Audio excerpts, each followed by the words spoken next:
Everybody. So I'm here today to talk to you about a great, very extensive body of work that we've built over the past years, in which a lot of people have collaborated.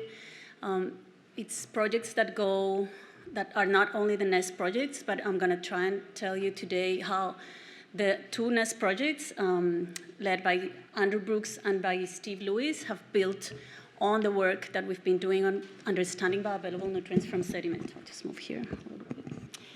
So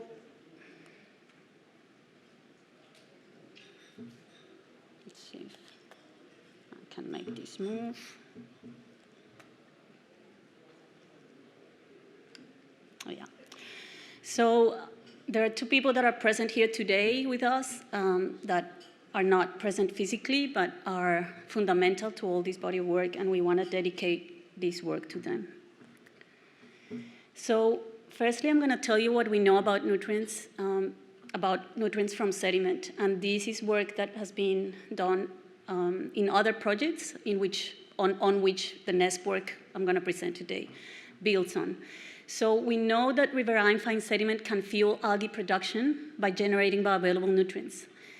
This work has been done with Michelle Burford, and we have been able to demonstrate this in the lab, and it's growing algae from sediment. And this may not be a surprising finding. We know from years ago that when they built the Aswan Dam in Egypt, the fisheries collapsed because the sediment was not supplying nutrients to the ocean anymore.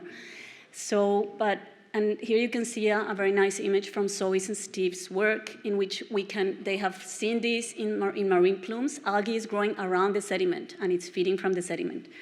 So sediment, we can't forget this. Sediment can fuel algae, and it can be, very little sediment can be detrimental, and maybe a lot of sediment can be detrimental too. Okay. So we also know that the effect of different sediment sources on algal primary productivity can be assessed, and we have done this.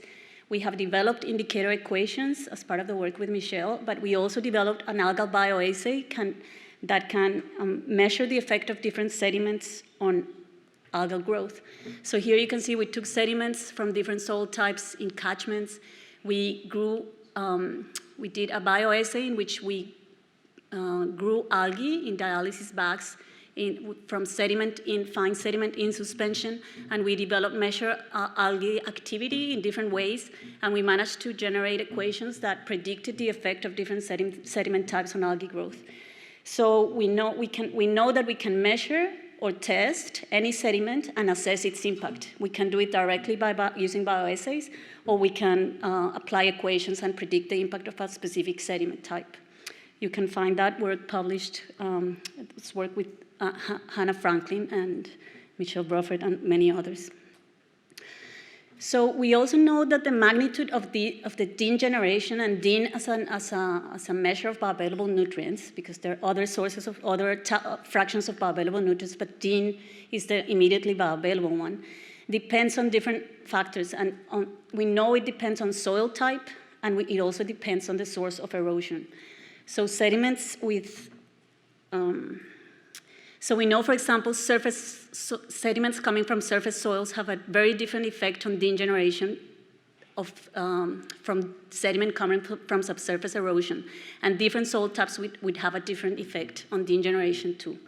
So not all sediments were created equal, and we have to keep that into account. This work has been published in reports, and I'm currently writing a paper on this. So we also have found that DIN from sediment may be considerable in eroding grazing catchments. This was work that we did together with Rob Ellis, and we adapted the paddock to reef model to quantify the DIN generated from sediment in the Bowen catchment. And we were able to demonstrate that almost all of the DIN coming out of the Bowen catchment could be explained from sediment erosion. So this was a pilot study, a pilot project. The model is not yet operational to do so, but it could become operational. And so we know that we can use our existing models and easily adapt them to estimate the DIN coming from sediment. So in the two projects I'm going to focus on today, we wanted to address different knowledge gaps that still remained. firstly, identify the magnitude and the controls of dene generation in riverine sediment plumes entering coastal environments of the GBR. These to contribute to a better understanding of the risk of particulate nutrients to reef ecosystems, and also to work in the source, at source in the paddock to understand which are the sources of these particulate nutrients and the bioavailable nutrients associated with them in gully systems, in work with Andrew Brooks. So some of our main outcomes from this work are that we know that this dissolved inorganic nitrogen is generated in riverine sediment plumes. We have quantified it and measured it in the lab. And this happens along the salinity gradient, and there are two main processes that contribute to dene generation. There is dene coming from the particulate inorganic nitrogen. It's just desorption from when strong salts in the estuarine section of the plume take out or replace the ammonium attached to the particulate sediment, the particulate nitrogen, and it becomes bioavailable. And this happens at low salinities below 11 PSU. And the second process, which occurs all the way from the end of system, well, it's been occurring along the catchment, but we now know it continues to occur from the end of river all the way along the salinity gradient as the sediment moves in suspension. And this process happens, it's slow, happens during days, and it's mediated by bacteria, as the bacteria process the organic nitrogen present in the sediment. So we have quantified these. We estimated how much of this dene was generated in sediment in suspension for 3 plume events over several years, the same plume events. So we was talking about 2017, 18, and 19 from the Burdekin River catchment. And we know that the generated dene from these marine plumes can be significant. In that graph, you can see in blue the particulate nitrogen loads. In orange, the dissolved inorganic nitrogen load at the end of river in the Burdekin, just measured here at end of catchment. And in gray, what was generated in the marine plumes as the sediment continued to be transported. So you can see this gray one it's on the same order of magnitude that the dene produced by the whole Burdekin catchment at end of river. We also know that this sediment has the potential to continue to produce dene as it settles, and we could see that in the incubation experiments in the lab as the sediment, the production of dene from the sediment didn't slow down at the end of the incubations. It kept happening. We also know that the generated dene from sediment varies between plumes. It's not the same. And there were some plumes, for example, the 2019 event, there was no dene generated from the mineralizations, from the microbial processes. The dene generated in this plume was only from the particulate inorganic nitrogen. So we also did some multivariate analysis to understand what drives this production of dene from mineralization processes, and we know it's related to the dene at end of river, and we also know it's related to the carbon type and source. So we know that the type of carbon that's present would drive or not the mineralization of that dene. So that would be related to the vegetation or litter type present in the marine plume. We have also looked at tracing the sediment sources and the sources of the dene generated from sediment. And this is preliminary work that's led by Joe Burton. And we are seeing that we can use geochemical tracers to identify the soil types that are producing sediment. And because we have a large database in which we can quantify the dene generated from sediment from different soil types, we could build on that and build a dene from sediment budget. So in blue, you can see the sediment sources in terms of soil type for the Cyclone Debbie event in the Bowen catchment. And you can see that the dene from sediment main sources are not necessarily the main sources of sediment. So this is really important because I mentioned before, sediments, not all sediments are the same. Some sediments are richer in the potential to generate dene. It may be that not the largest amount of sediment soils would be producing the largest amount of dene. So our dene generated from sediment may be coming from different parts of the catchment to that of the sediment, of where the largest amount of sediment is coming from.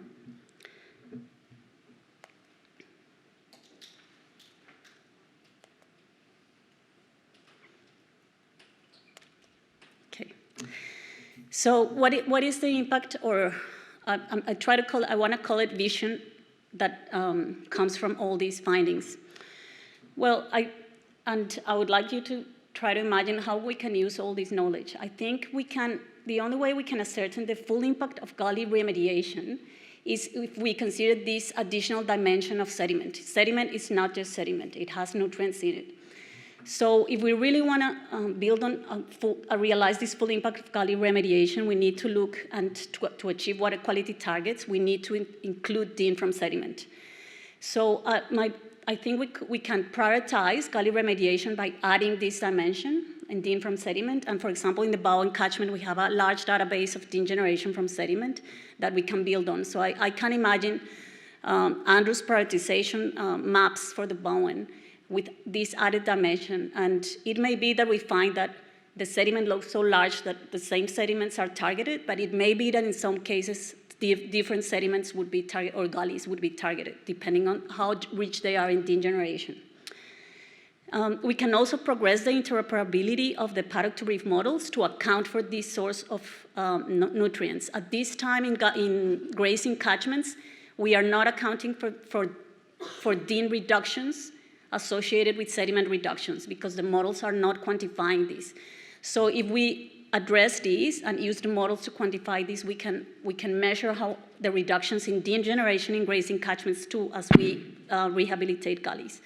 And we can also use this knowledge and incorporate it in e-reefs models or models in marine environment to quantify the effect of sediment directly into bringing nutrients into the coastal environments. So currently we already have a method in the lab, a standard operational procedure, in which you can send any sediment to the chem center at the department or any sediment sample, and we have a bioavailable nutrient suite you can request, and it would tell you what are the potential bioavailable nutrients generated from that sediment sample or that sediment. And in the past, we have been building this work on sediment, like people that are quantifying and sediment in gullies, but I think this is now the time in which everybody can use this knowledge to start assessing and prioritizing their own projects or measuring how you can reduce DIN generation in gully projects, for example. So we're happy to advise you on this, and please contact us for that.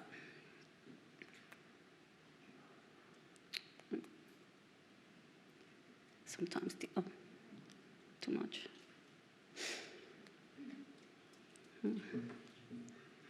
Okay. We have also developed a methodology and tested it to develop a baseline for bioavailable nutrient export from gully systems, and this is work that we've been doing with Andrew Brooks. Andrew has, as you know, there's a baseline method for sediment, and we can build on that we have built on that baseline method for sediment to build on a baseline method for bioavailable nutrients. We have done this at Strathalbyn, and as you can see here, for example, we have what would be the yield, the baseline yield for different gullies. And we know the methods there. We're going to publish this report very soon. But it needs a very good understanding of what are the soil types in the gully area, and also a three-dimensional mapping, mostly for alluvial gullies, because in alluvial gullies, there are many different layers that have been accumulated that may be different. So this understanding would be important.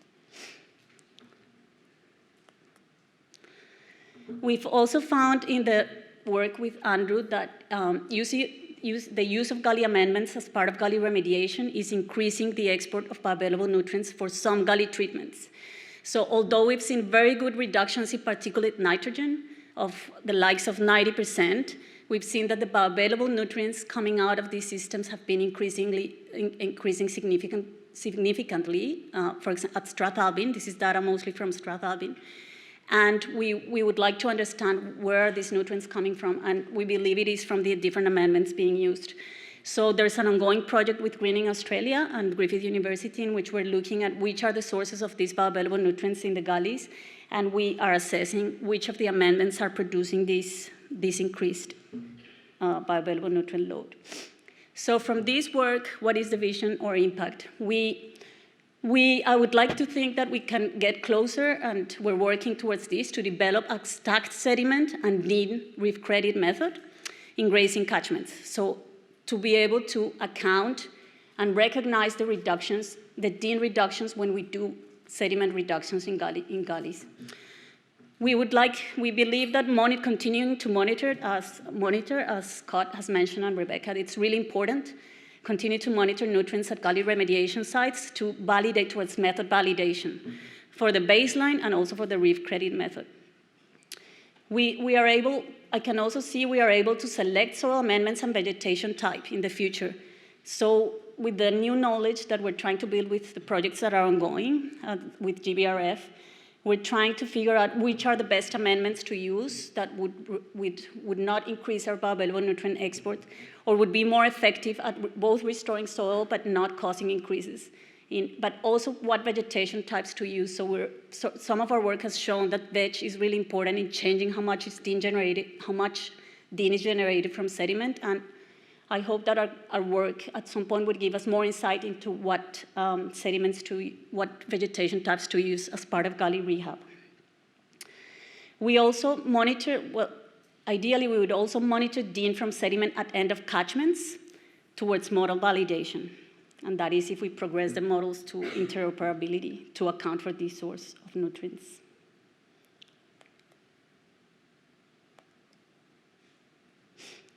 Okay, so some acknowledgements, a lot of people involved in this work. And contact us if you want to measure bioavailable nutrients from sediment.